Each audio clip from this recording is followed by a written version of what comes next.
First off, thank you, Dr. Ware, for joining me today and to talk about your campaign, the work that y'all are doing, and just what your process has been like this last year running as the VP pick for the Green Party. So, how you doing today? I'm doing well, and it's an honor and a privilege and a pleasure to be with you, man.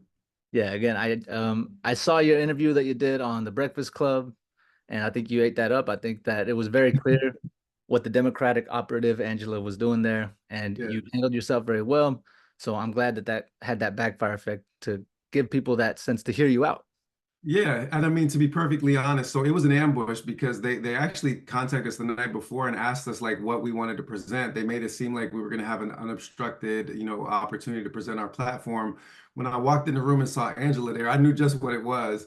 And I will say that even if they had given us an unobstructed, chance to present our platform, it couldn't have done as much work for us as that interview did, the way that it went down. So yeah, we were pleased with the outcome, even if it was, kind of Backhanded. fear-driven hit job by the Dems. Yeah. So again, anybody who's watching this, if you haven't seen that interview, highly recommend it. I think y'all did a great job there. But later in the conversation, I want to hear about what those kinds of attacks have been like, because I know the Green Party, third parties in general, when it comes to presidential, get hit with all kinds of sideways attacks, trying to derail the campaigns, keep it so that we only have the Democrat and the Republican at the top of mind for everybody. But first, I Mm. want to just kind of give you the floor to introduce yourself, a little bit about your background, the kind of work you do, and what led you to the place that you are today running for vice president. Yeah, I mean, so my given name is Rudolph Ware. I'm actually Rudolph Ware the third. My grandfather was Rudolph Sr. My father was Rudolph Jr. My son is Rudolph Idris. So I'm one of four Rudolph Wares, and I chose my legal name on the ballot because it means that my grandfather's name gets written in American history. My father's name gets written, and my son's name gets written. If you follow me on social media, you might know my Instagram handle, Butch Ware. Butch is the nickname that I've gone by since childhood. My father was actually nicknamed Butch. So for my family that's down in Georgia, I'm Lil Butch because my father was Butch. And then the name that I chose for myself when I converted to Islam at age 15 was Bilal. So a lot of people in the Muslim community know me as Dr. Bilal Ware. And I know it can get confusing when you've got, three different names. But yeah, those are the origins of those. With respect to kind of where I am now and how I got here, let's start with that last name, Bilal. So I converted to Islam when I was 15 years old after reading the autobiography of Malcolm X. I read the autobiography of Malcolm X cover to cover in one night. Could not put that book down. It was really incredibly powerful for me just because Malcolm was so honest about how dark some of the places that he had been in actually were. Street life, his father being, murdered by white supremacists. Malcolm himself was a hustler. I was raised by hustlers. My father was a locksmith with a sixth grade education that made ends meet by hustling. And I grew up in, extreme poverty in Washington, D.C., back when it was still Chocolate City, when it was 95% black, when you could go for weeks without seeing a white person. And oftentimes I did go for weeks without seeing a white person, except for my own mother. My own mother, lived in our all black neighborhood in Northeast DC. She was 15 when she was pregnant with me and was told by her high school guidance counselor that she should have an abortion, essentially for racial reasons. She was told that she would be strung out on heroin and prostituting herself by the time she was 17 if she had this baby, because she was having a baby by a black man. So I grew up, kind of in the crucible of white supremacy in the nation's capital, and never lived at the same street address for a calendar year until I was about 8 or 9 years old. We were in and out of public housing, evictions, staying with relatives, sometimes staying at a shelter, sometimes staying at a battered women's shelter. It was, yeah, uh, the struggle was real. I don't know what else to say about it. Um, when I read the autobiography of Malcolm X, Malcolm had experienced, similar kind of things, and I saw what, like this light of knowledge of self, had brought for Malcolm. And so I wanted what Malcolm had. I read Quran cover to cover the next night, and then I missed school the following day. I slept through school, and before the end of the week, I had converted to Islam. And that was also the beginning of my journey with like the Black radical tradition, Black political tradition. Malcolm became my teacher at distance, and I was organizing, anti-imperialist, reading groups, reading Walter Rodney, you're reading Frantz Fanon, reading, a lot of the kind of Black revolutionaries by the time I was 18, 19. Hey, there it is, Wretched Earth right there, right? And that brought me into kind of the broader circle of anti-imperialist, struggle, Che Guevara and other folks as well. So I like to think that I got, busted out of the matrix pretty early on. Fast forward, did a PhD in African history, lived on the African continent, learned to speak the Wolof language fluently, French for archival research, Arabic for my documentary research and Islamic education. I wrote about predominantly the struggles of African Muslim scholars against white supremacy, so against the rise of the slave trade, against European occupation. And it was wild because it never in my, wildest dreams did I think that I was going to be tagged in to the same fight as the people that I had been writing about. Because essentially, like it's as a Muslim man, Black Muslim of West African descent, descended from, the enslaved, my enslaved ancestors in this country. I realized that I've been tagged into the fight against white supremacy, imperialism, and capitalist exploitation in my time. So it's no time, no, I'm still writing history, but now it's time for making it. You know what I'm saying? So yeah, that's the short version. So I was talking with a student yesterday. They're doing a little research for a local university here, and they were talking about organizers and what leads people to that kind of lifestyle, I guess you could say, or that advocacy work. And Yeah, she was asking me what led me down that route, and I was talking about, I think, my lived experience, like whether I'm conscious of it or not, the lived experience leads you down that route. And I'm hearing from you, you saw it firsthand with your family, and then having that context laid out for you when you read stories like what happened with Malcolm. yeah. Uh, I think for me too, that was also very early on. Like the Black radical tradition was always very inspirational to me, even as a Latino person. And I don't think that that's particularly unusual, by the way. I mean, I feel like if you look back to like, the Panthers, the Black Panthers were instrumental, in creation of Brown Panther, movements. I think, like Chicano pride and Chicano power, growing up especially in LA in the 60s and 70s. Like there's been a lot of systematic effort to divide, Black and brown folk, because that's how white supremacy wants us, wants us split up. But if you ever look like into the history of the kind of solidarity movements and, the mutual inspiration that we've taken in one another's struggles, like I'm always reminding people that, there wasn't just, an underground railroad that led to the north. There was an underground railroad that led to the south. A lot of Black folks fleeing bondage, fled to Mexico because Mexico had a Black president, a century and a half before before there was a Black president in the U.S. And slavery was abolished in Mexico long before it was abolished in the United States of America. So they try to conceal these histories from us because they want us kept separate. But all of these revolutionaries that we've been talking about, they believe firmly in fighting together against imperialism and white supremacy. So yeah, I think when you were mentioning that, you learned about this history of Africa, you went and live on the continent, you're learning yeah, about the anti-colonial, anti-imperialist struggle. Something that I've really kind of wanted to piece together is how do you connect those stories of the anti-colonial, anti-imperialist struggle to the daily struggles that people have today in our country when either people have what I've encountered, they either have this sense of apathy and mm, this idea that that happened way back then and get over it, or they just aren't able to see themselves in that story. So I'm yeah. curious to hear from you, like, what is it? How do you approach that question of connecting these colonial imperialist struggles to what people are facing today? It's a beautiful question. The answer that comes to mind was a lesson that one of my mentors taught me when I was kind of first coming into political consciousness. I was probably 19 or 20 years old when this happened. And it was a brother who was probably around the age I am now. I'm 50 years old. And so he was probably about that same age when he mentioned this to me. And I hope you and the people at home will be able to follow this because it requires telling a story. So his name is Mahmoud Kati, and Mahmoud pulled me aside after we were leaving a talk at like Revolutionary bookstore on the south side of Minneapolis. And he asked me the most random question. He said, "Do you know how they train elephants at the circus, Butch?" And I'm like, "Nah, I'm sure I don't know how they train elephants at the circus." And then he started to, and I was kind of wondering like why he was, raising this. But see, he said they whip them. He said they whip them hard because even as an infant, a baby bull elephant, if it gets loose, it can trample a half dozen people in no time at all. So they whip them with heavy lashes. And then they also take heavy chains and they put those around the foot of the animal until the metal bites into the flesh.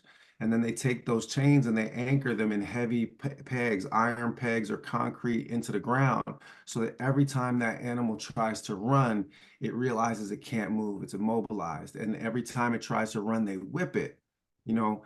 And so then he said, but when once it's been broken, he said it can grow to be a mature animal that weighs a couple of tons. And you can keep it in place by even making the sound of a lash in the air. You don't even have to have a lash. You can take any insignificant cord and put it around its ankle and tether that to any insignificant peg, and that animal will never run. So then he asked me, do you know why I'm telling you this story? So I often use this with my students. I said, do you know why I'm telling you the story? He's like, yeah, because once you're colonized internally, you never question your position. You just accept the position that the society has slotted for you. You enslave yourself. You keep yourself in place. Once you have internalized the position that the society has for you, and it's because of the traumas that they've put us through, right? We're all barely just trying to survive. And we're all focused in a narrow way on like making sure that we eat or our family eats, that we, can just barely scrape through and never even look around at the fact that if we were to move in mass, none of us have to accept this condition of enslavement that we've been put in. Let's take it back to Malcolm. What did Malcolm say? Malcolm said, "We are not outnumbered, we are out organized." And he said, "Never let your enemy tell you how many of you there are." Right? So what's happened? We've internalized this colonized mind state. And especially, in a lot of Black families and a lot of Latin families, it's very similar. You have like a strong idea about, family and family, work ethic, and you're trying to take care of your family, but everybody's putting their own family first, not realizing that if we put the collective first, then everybody's family gets taken care of. And instead, it becomes what Black folks have referred to traditionally as crabs in a barrel, right? That we we got to climb on top of each other to get out of the barrel, and therefore nobody ever makes it out of the barrel because we just keep knocking each other down while we're trying to come up. And taking each other on instead of taking on the system that keeps us in bondage. So the way that I usually approach this, question is by drawing people's attention to like the fundamental injustices in the system themselves. Why is it that we work in, 16, 20-hour days being paid pennies on the dollar, while people, are cashing checks, with our labor? Why is tax money being taken out of our pockets to bomb kids and to deafen their sleep in other countries? And, we can't get health care, we can't get education, we can't get affordable housing. It doesn't make any sense. And once people start to realize how corrupt the system really is, then they're radicalized, then they're ready to make moves. So what you were sharing there about, this what we call it I studied psychology, and we call that Yeah. learned helplessness. What you said, that internalized. Learn helplessness. That's it. Yeah, I always give the example that it was dogs in a cage getting shocked on the floor, and they keep the lid on the cage. The dog tries to jump out, and over time, the dog just stops trying. Even when they lift the lid on the cage, the dog stops trying. And yeah, when we give that example to people, it does kind of open their mind to what have I come to accept. What I know, Dr. West, we spoke with him earlier this year too, and he always talks about becoming well adjusted to injustice. Yeah, Becoming that's exactly it. Yeah. Well adjusted to injustice. And if I can just say, one thing about this is that like I was married to, for a long time, 19 years to an African American woman. Our relationship didn't work out, sometime later, remarried, beautiful Mexican American woman. And one of the things that kind of like cultural learning is that I feel like we've had to have a lot of conversations about how like those same kind of systems of inequality and oppression are like understood differently through different kind of cultural lenses, and finding the language, to like communicate about what is shared in our experience. Because what the craziest part was is that like even though there's a generational gap between us and cultural gap, like so many of our experiences of the oppression of white supremacy, we're similar. Like we're both eldest children in our family and both had to do all of this kind of work. Just in terms of interfacing with the state. She had the additional disadvantage of a lot of times she had to be translating for her parents as a kid. You know what I'm saying? And we know how that story goes. So it's like, what once you start to actually like break bread, spend time, build community, then you start to realize, oh, like they got us right where they want us, and what they want is for us to not understand how connected our struggles actually are. Yeah, they don't want us to recognize the power we have when we actually do come together. Exactly. Exactly. So I think something else that Leslie and I run into in the work that we do is we can have a conversation. We'll sit down with folks for an hour, 2 hours, and we'll break down that connection of what has happened throughout history because of Yep. colonization, because of imperialism, because of capitalism. And we can get them to the point where they're able to see these injustices. Yes, we should have housing, we should have education, we should have healthcare. But then what we find is sometimes there's a sense of overwhelm where people are finally seeing the picture and now it's what do I do about it? You know? Yep. And so I want to just put that question to you. Once we have people reach that consciousness and that understanding that the systems that we're living under aren't meant to necessarily care for our well-being or our humanity, what are the next steps for you in that question? Yeah, so I mean, Stokely Carmichael, later Kwame Ture, he started out with a Student Nonviolent Coordinating Committee. Actually, a lot of people don't know that part of the reason why he left SNCC was not just to do with the question of like armed resistance, because he was a student of Malcolm and he ended up embracing the point that you need to actually have, self-defense as a basic, tenet of, of any kind of freedom struggle.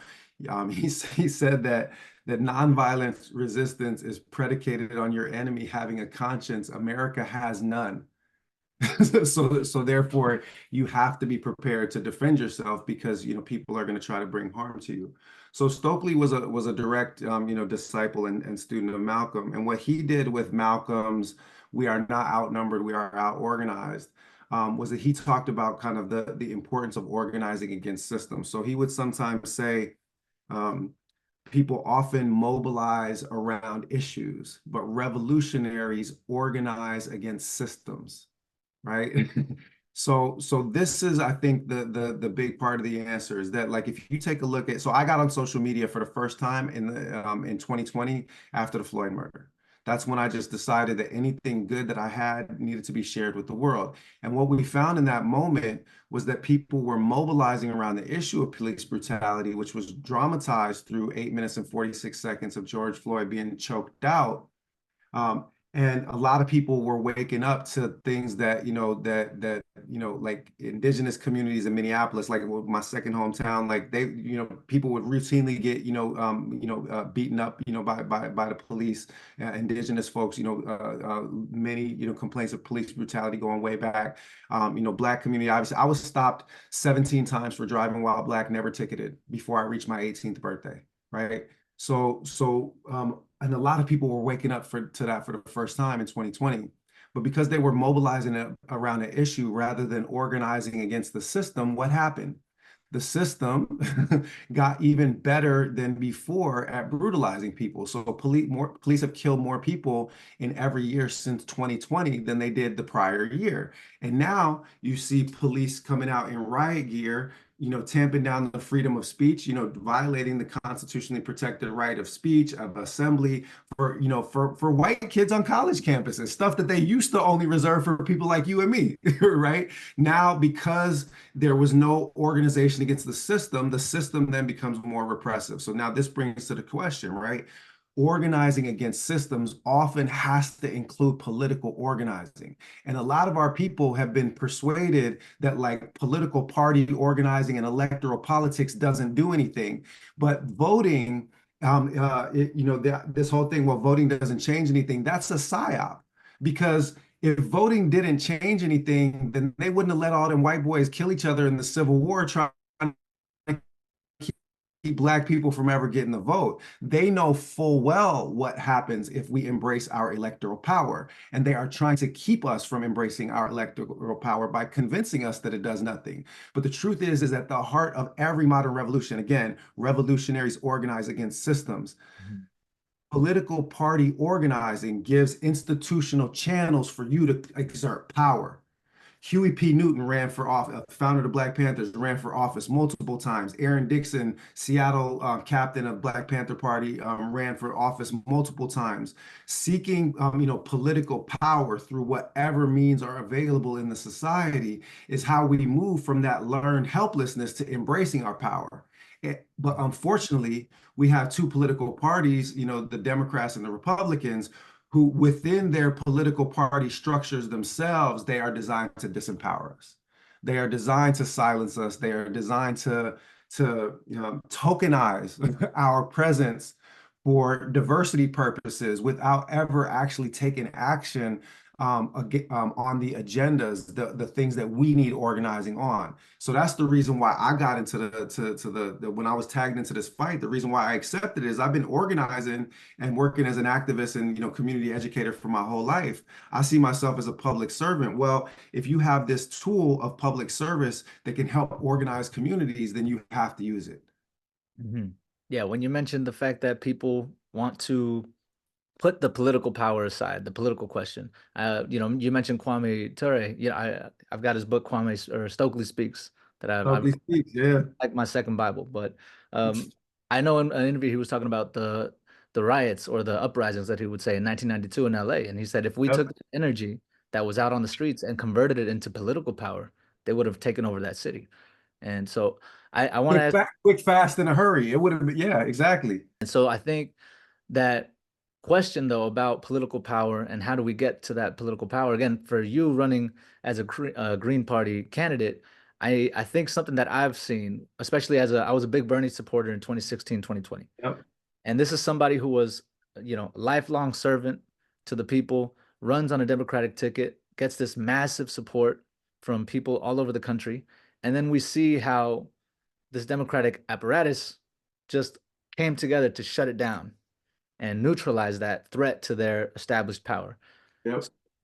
How do you overcome that? And again, coming in as a third party candidate, running into the worst of it, that you got the lawsuits, you got the paid operatives that are coming in to infiltrate, you have all these things. If I'm just an everyday voter and I see that there's Democrat Republican as the top of the ticket, and then third party is coming in saying we're going to disrupt this duopoly, Yep. I'm going to be looking to what I've seen in the past and saying, how are you going to overcome these apparatuses? What's your Yeah. response to that? I mean, so my first response to that, the question, the way that, as you framed it, is that if Bernie had run as a Green, he'd have probably been president of the United States of America. I mean, and I still have no idea why Bernie Sanders allowed himself to essentially be cowed by the corporate wing of the Democratic Party, and he still allows himself to do so. I'll give you another example just to make it even, more plain. Barack Obama, ran as an anti-imperialist in 2008, right? He was going to close Guantanamo. He was going to end all of these wars. He had no need for the corporate wing of the Democratic Party. In fact, he destroyed it through his campaign. He had them exactly where he wanted them. And then as soon as he got in power, he handed over his email list and became part of the corporate wing. I still will never understand that because he had them broken. He didn't have to do it. Bernie Sanders could have broken the Democratic Party if he struck out, independent or with the Green Party. If he had run as a Green, he could have broken the duopoly himself.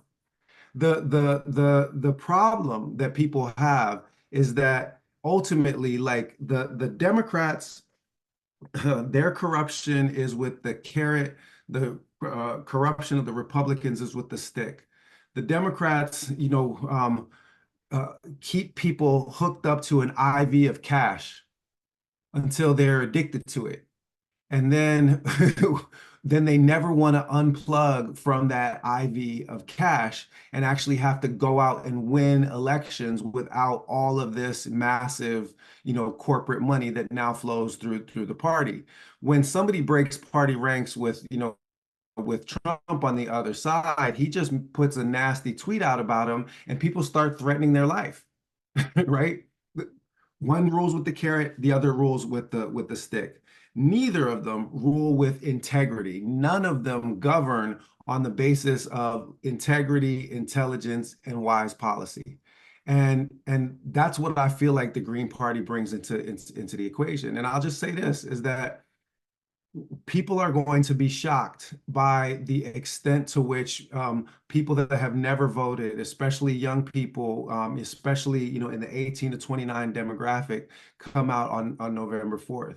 Or sorry, November 5th. My birthday is November 4th, as it happens. I was Yearly born birthday. on election day. I was born on the first Tuesday in November. 51 years ago now. I'll be 51 on this birthday. So all of that is just to say that the reality is that this country knows it needs a third party. 70% of independents say that the Republicans and Democrats are so bad at their job that we need a functioning third party.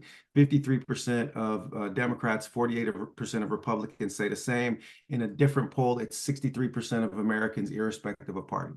So we now, as the Green Party, in contradistinction to a lot of the other small parties, we have electoral access across the country. 510 electoral college votes worth of access across the country. 95% of Americans can vote for us in this election.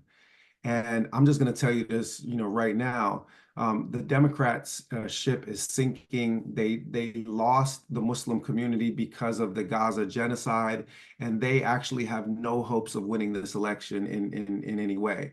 The future of American politics is going to be a traffic light decision. It's going to be green means go, red means stop, and blue ain't got nothing to do with it, because that party is going the way of the Whigs. Like we used to have a political party called the Whigs. We don't have them anymore. And the thing is that you don't get a do-over after a Holocaust. You don't get a do-over after a genocide.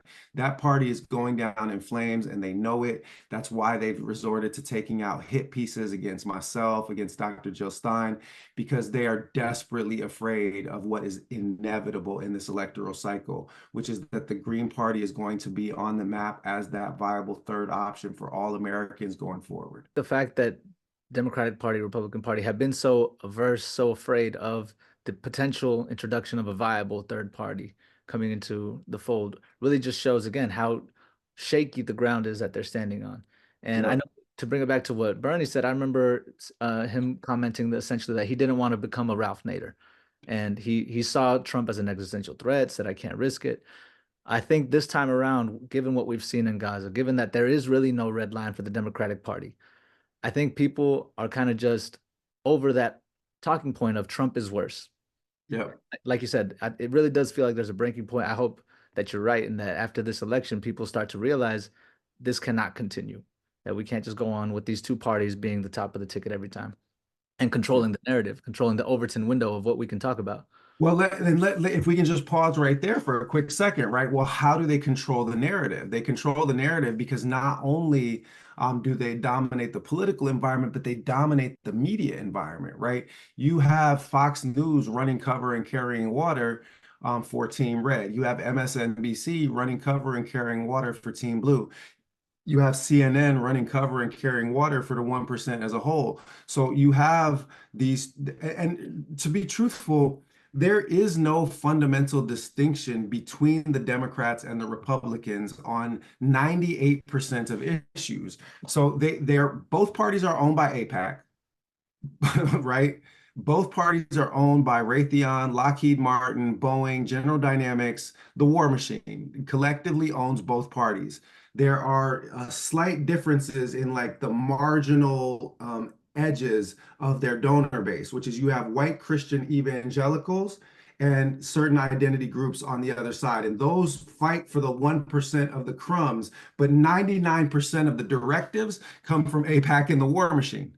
and they stage a whole phony culture war on media fighting over this, 1% of their donor base. But what you are actually looking at is essentially a factional fight between two different, sets of oligarchs, but they have the same basic patronage networks.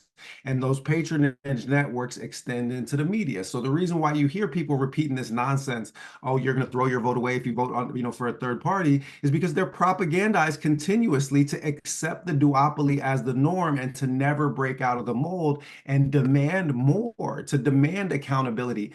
Because all the things that the Green Party is running on, affordable housing, Medicare for all, so that insurance companies literally over 30% of 30 cents on every dollar for healthcare in this country is essentially spent on insurance and paperwork. Why? Like, why do we need a middleman, we have the most expensive and the least effective healthcare of any quote unquote developed nation in the world? Well, we have all of this pork, all of this inefficiency that is designed for specific classes of people who have lobbyists to get fat like a tick off of our blood. And all of these issues, whether it's affordable housing, healthcare, immigration policy, all these are 70-30 issues with the American people. And so I actually bristle at the idea that we're a third party. For me, we're the party that the American people on the issues, we're the middle party, we're the centrist party, we're right down the middle of what most Americans want. It's just that they're being propagandized by the media to not even know we exist or to circulate, nonsensical lies and rumors about us. I want to follow up on that question about media influence. Mhm. I'm a fan of Noam Chomsky's Manufacturing Consent and Yep. just recognizing the role that media plays. I'm curious from your perspective, again, running as a third party candidate, seeing how the media is going to either just exclude you from the conversation completely or paint you as some kind of villain to, chastise. What have you seen in terms of the modern media landscape? Where have you been able to find uh, I guess, a fair voice to express your ideas and your candidacy? Do you see any sort of possibility for media shifting in the direction where we can have honest conversations about the current state of things? So, I mean, I'm going to be honest, I haven't spoken too much about this publicly, but when I got called into the campaign in the middle of August, the first thing that I concluded was that there is no long-term victory without changing the media environment. That you can be as good as you want to be at the ground game, but if you are losing in the air, then there's no hope for you. So I mean, I've alluded to this a few times in a couple of different media spots, and we'll make this official, after the election, whatever the outcome. But I literally, I have my own, LLC that's done community education and online courses and stuff over the past 4 years. I launched a media company underneath my LLC, and we brought together a lot of the anti-Zionist journalists and media personalities that have been fired from mainstream media because they've opposed the genocide. So we're literally like putting together an Avengers, of anti-imperialist media. And we're going to start, to roll that out with the in kind of phase streaming release of a lot of the content over the next couple months. But Lord willing, and the creek don't rise, that will come online on January 1st when the ball drops. A 24-hour around the clock liberation network that brings together a bunch of these different talents that have been cut loose because of their principled journalism, and put those together in the same place. And the reason is that even if it was just business, it would be a great idea just because you've got so much talent on the bench. But more importantly, what did Kwame Ture talk about? What did Huey Newton talk about? What did Fred Hampton talk about? Our people need political education. And what did our generation, the original hip hop generation, I came up, the first thing that I bought with my own money, well, okay, money that I stole from my mom's purse. The first thing that I bought with money from a store was Sugar Hill Gang, right? Rapper's Delight. So I came up with the original hip hop. What did KRS-One call it? He called it edutainment. We don't need political education in this time. We need political edutainment. We need to have people that bring energy, that bring passion, that especially for this generation, are able to communicate in an effective way. So I'm starting my own media enterprise with a bunch of these folks, and we've got a lot of people that have already signed on, names that you already know that have agreed to do shows. And the reason is that we have to fight back. Those mainstream media groups with their corporate control are never going to cover us fairly. So we have to create a product that looks like it came from 2063 with the politics of 1963. And we need to stream that not behind a paywall, but free to all of these young folks so that they can, tap in and start to, to unplug from the matrix and get themselves connected, because we need a lot of organizing work, especially over these next 4 years going into the elections in 28. Yeah, I've been fortunate when people ask me, where I learned a lot of my stuff, I point to books, obviously, like I said, Howard Zinn, Malcolm X, Kwame Ture, etc. But online creators that you find through independent Yeah. YouTube media, when you talk about people that have been just what's the word? Just exiled from the media landscape, people like Mark Lamont Hill, Chris Hedges, Mehdi Hassan, Brianna Joy Gray. Like these are some of the names that come to mind for me where I've learned so much from them, and then knowing that because they are radical truth tellers in the way that they are, the media says you ain't allowed in here. Well, so just so you know, like I'm having a conference here at you, man. If you're in Santa Ana, you got to come through because this weekend we're having a conference at UCSB that I'm organizing. If you see me keep looking down at my phone, it's because the chair of my department keeps asking me questions about the conference. So Chris Hedges is giving the opening keynote. Mark Lamont Hill is giving the Saturday keynote. I'm doing a dialogue with Brianna Joy Gray on Saturday. And just so like quiet as it's kept, let's just say that I've had lengthy negotiations with all of those individuals about being part of this media project going forward. So when I said I'm putting together a dream team, man, I'm not playing with you. We are putting together a dream team, and we come in for the devil's neck because they're trying to come with all of this hatred and divisiveness in the space. But what we're trying to show, with like an alternative, approach, is that you can bring together people that come from different backgrounds, that have, a liberation, mindset. And it's not about, like everybody brings, who they are to the table, but it's really about collective liberation for us all. And that means breaking bread together, sharing our stories, and building, the kind of solidarity that allows us to step up with love in this environment that is just saturated with hatred and divisiveness. Yeah, something that Leslie and I talked about early on last year after everything post October 7th was that need for a network, a community of people who are going to uplift each other because again, the system's going to do what they do to They're pick gonna do people what they do. off that pose any kind of threat. Yeah. And so the fact that you're trying to bring these voices together and create that network, I think that's beautiful. And Yeah, we got to be standing shoulder to shoulder, man. Otherwise, the storm that is coming is going to knock us all down. what have the conversations been on the ground for you with people about what are some of the issues that are really close to home for them that they would love to see change happening, but the two parties aren't offering any kind of solutions? And what are some of the solutions that Green Party is offering concretely to make these things happen?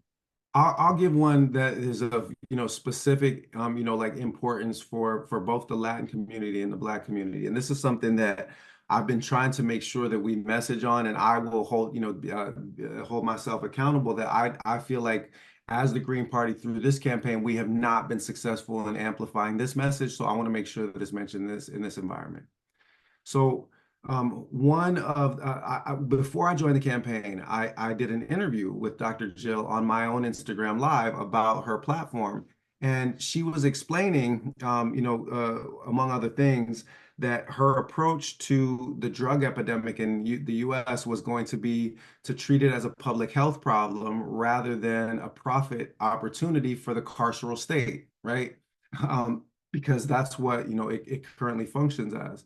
So she was talking about how one of the side effects of legalizing all of these substances, so legalizing cannabis across the board, in the U.S., clemency for all of the people that were serving, marijuana related, charges, and then for even the harder substances, decriminalizing them and treating addiction as a public health problem rather than a criminalization problem.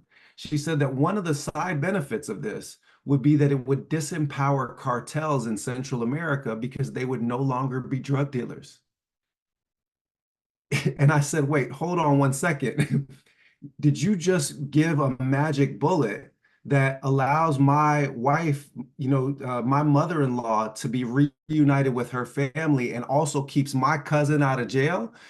Because so let me just break it down. My mother-in-law came to this country undocumented, okay? And just within the past year and a half, has been able to get paperwork that allowed her to travel back to Mexico for the first time. She did not see her brother for 23 years. Family broken up at the border. And I know you know many such stories, right? They wept for a day, a whole lifetime lost for what? Because they're breaking up families at the border in Latin communities the same way that they broke up families through sale in slavery times. And for the same reason, to have an easily controllable, marginalized labor force that could be imported and disposed of at low cost that would have no negotiating power within the system. They like illegals. And of course, we reject this absurd notion, especially when most Mexican Americans are on lands that used to belong to Mexico, California, and Texas.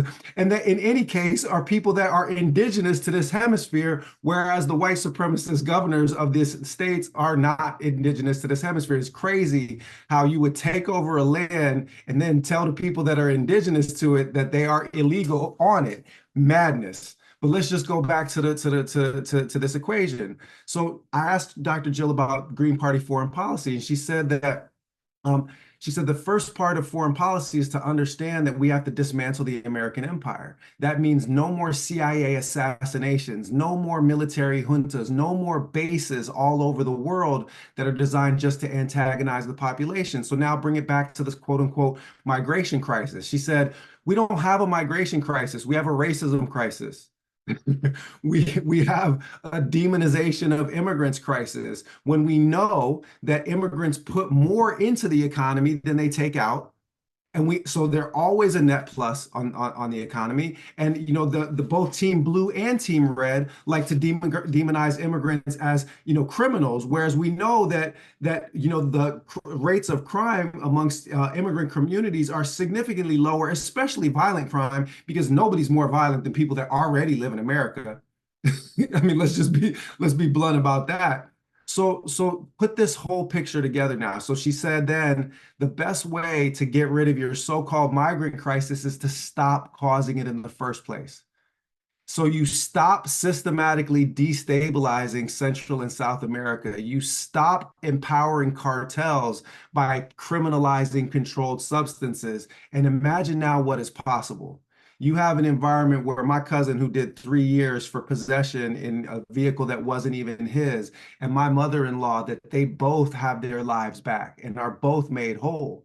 And I think that a lot of people don't realize that the Green Party is coming with policies that are not only going to help individual disenfranchised communities, but actually to help bridge between disenfranchised communities. And this approach to treating the drug epidemic as a public health problem is just one example of that. She said, basically, what we need to be doing is just to be stamping work permits at the border and letting people get to work.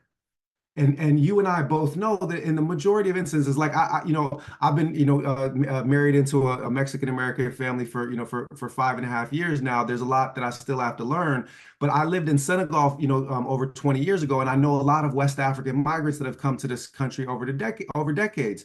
Many, if not most, if they weren't so concerned about their immigration status, would come to work and go back.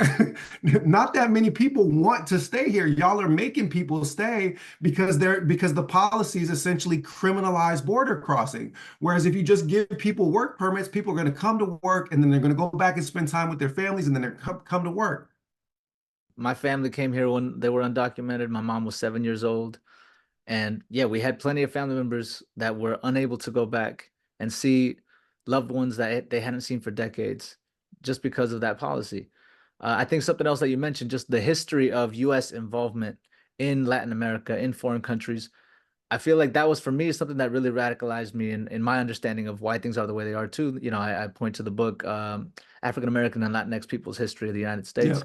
And once you have that context, again, something that I try to really just bring up to people these days is the Overton window. The conversation around immigration is, do we let them in? Do we not let them in? When we have to expand that conversation to why are people running to this country in the first place, it's because we've done some things that are very destabilizing to where they came from. And if we don't recognize that, Because we bomb people to the Stone Ages, and then and be like, yeah, but you can't come here. Like it's insanity. It's Mhm. insanity. Yeah. And so on that point of just the education and the context that leads people to the point where they can have these more expansive conversations to really get to the root of the problem, I want to just ask you, like, top five, top 10, what are some resources, some introductory resources that you would point people to get to the level where they're able to have this kind of dialogue, this kind of vocabulary? Obviously I'd put Malcolm X's autobiography on that list, but just again, to give you the floor, what are some sources that you would say you need to have this on your bookshelf, in your video library, whatever it is? Yeah, I mean, so the first thing that I'll say is, like this generation especially needs to get used to reading books. And I'm a professor, so I'm going to stick to books before I do anything else. The autobiography of Malcolm X is the most powerful narrative of spiritual redemption ever written in the English language.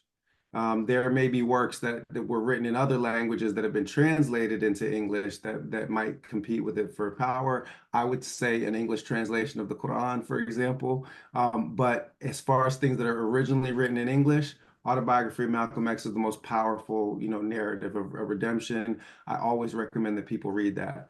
For people that don't understand the way that imperialism has affected African and African descended people directly, what I often assign is a book by Walter Rodney, the late great Guyanese historian and activist. He was actually killed by uh, presumably by his own government for his organizing activities in the 1970s.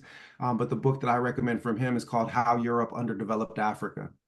And it essentially, shows, how, the quote unquote developed world became the developed world through like a systematic destabilization and exploitation of the African continent, first through the slave trade, and then through European imperialism, and now through neocolonial extraction. And you can't make any sense of what's happening in Congo or Sudan unless and until you've read that book. So that would be one. You pulled up Frantz Fanon. I wasn't paying a close attention, but it looked like it should have been Black Skins, White Masks. It was Wretched. Oh, Yeah, Wretched of the Earth. Okay, same. good. I've been marking this Because one up. Mhm. yeah, so both of those works, are outstanding. Wretched of the Earth and Black Skins, White Masks. I prefer Wretched of the Earth as a teaching text. So that was going to be the one that I would recommend. Though rhetorically, I often use Black Skins, White Masks, just because there's some pure gold in those places. So when it comes to kind of reading.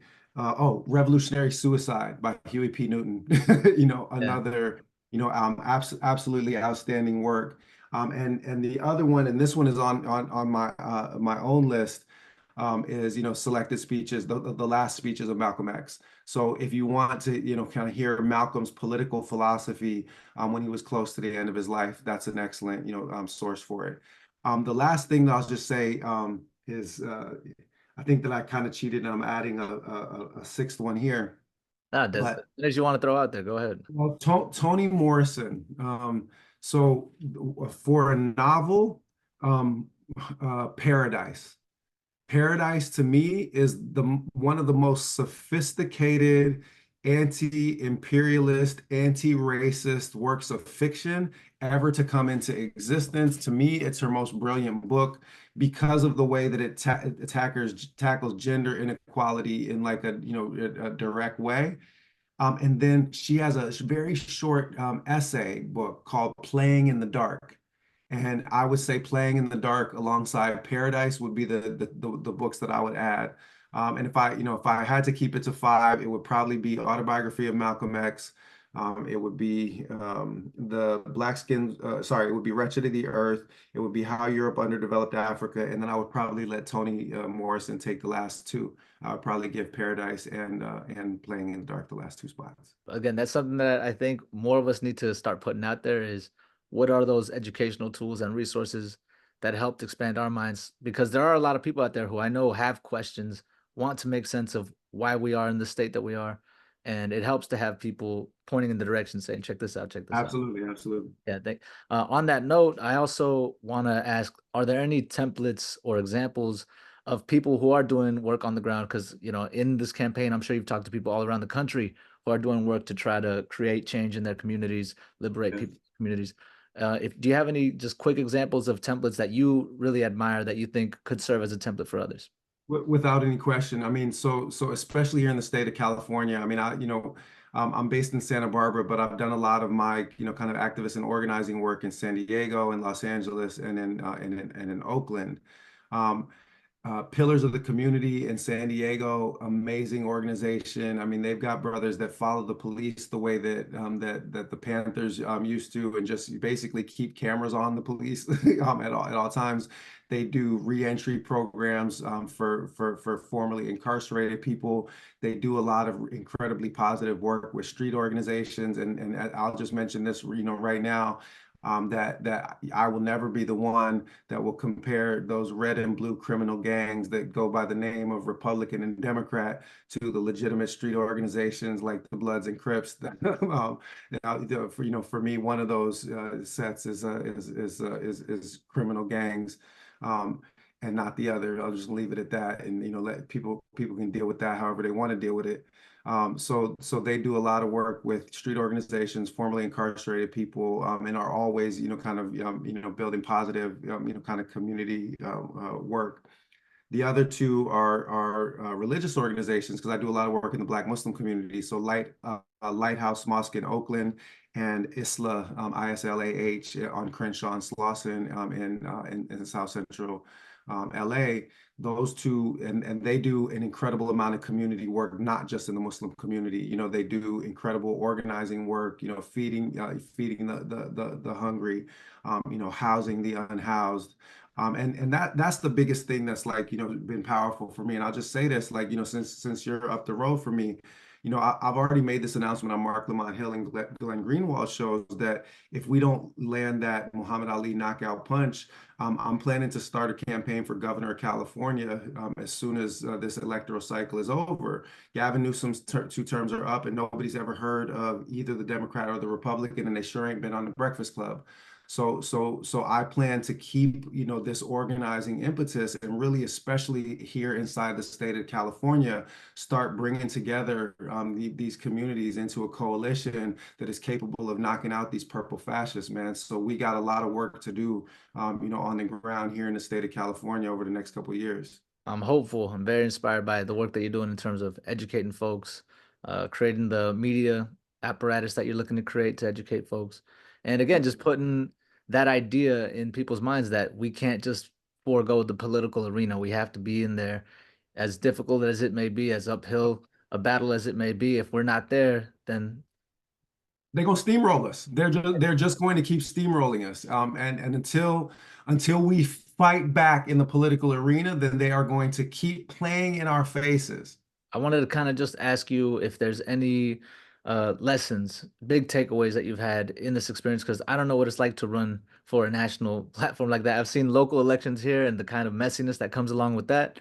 But for you on this national scale, this national platform, what are some big lessons that you've had? I mean, the first thing I'll just say is, look, stay tuned. We're gonna need, people running for office all over the place. So we might call you into service, sooner rather than later. I'm gonna hit you up offline about that. They locked Um, and loaded. here's what I'll say.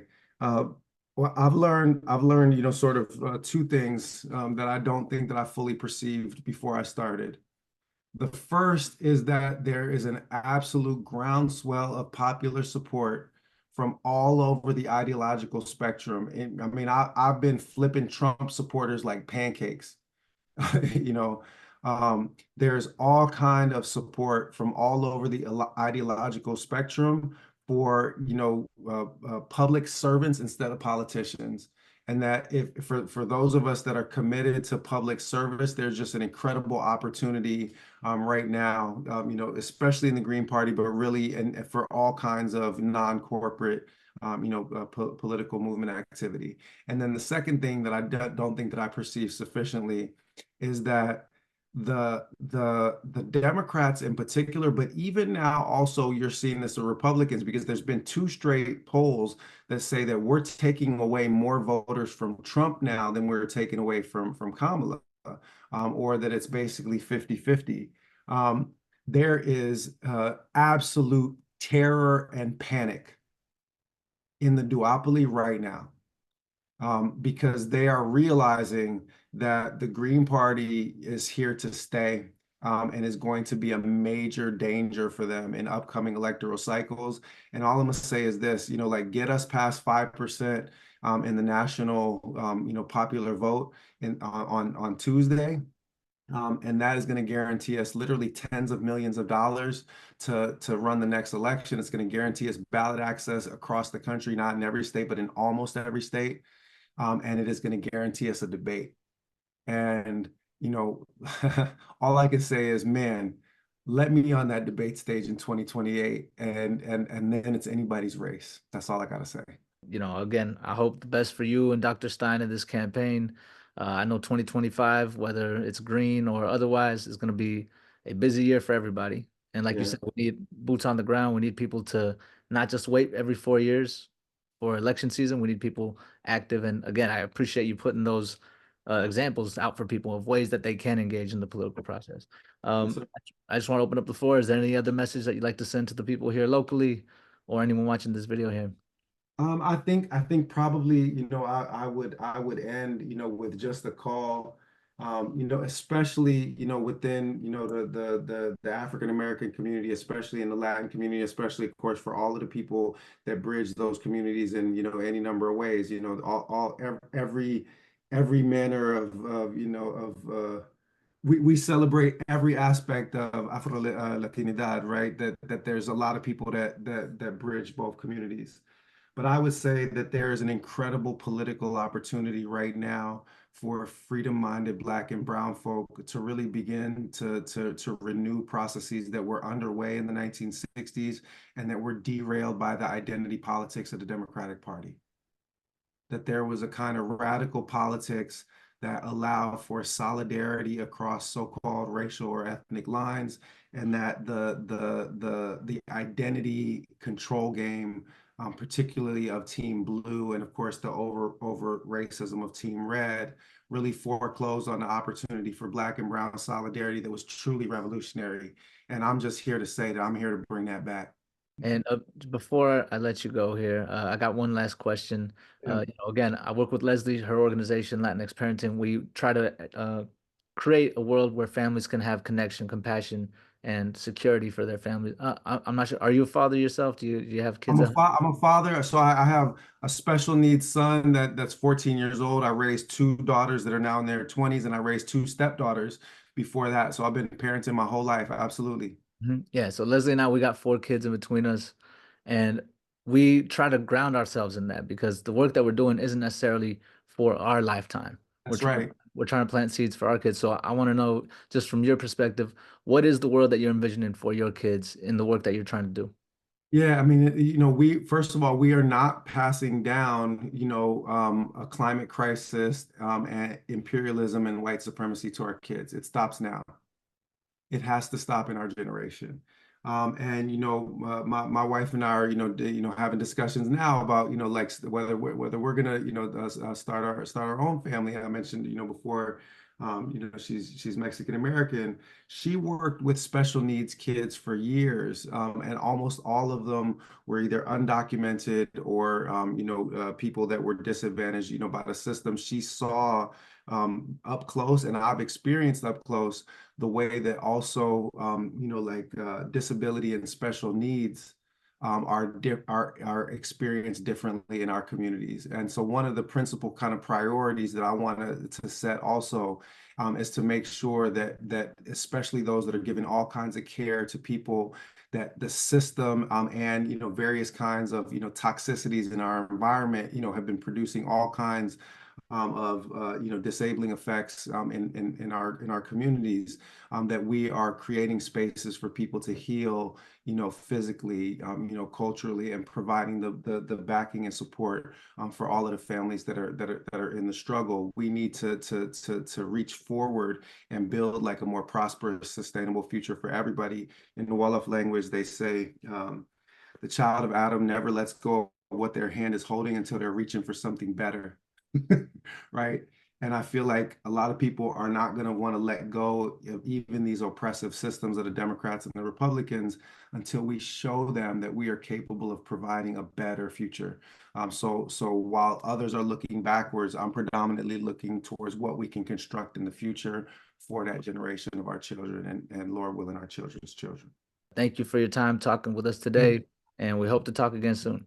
looking forward to it. I appreciate you.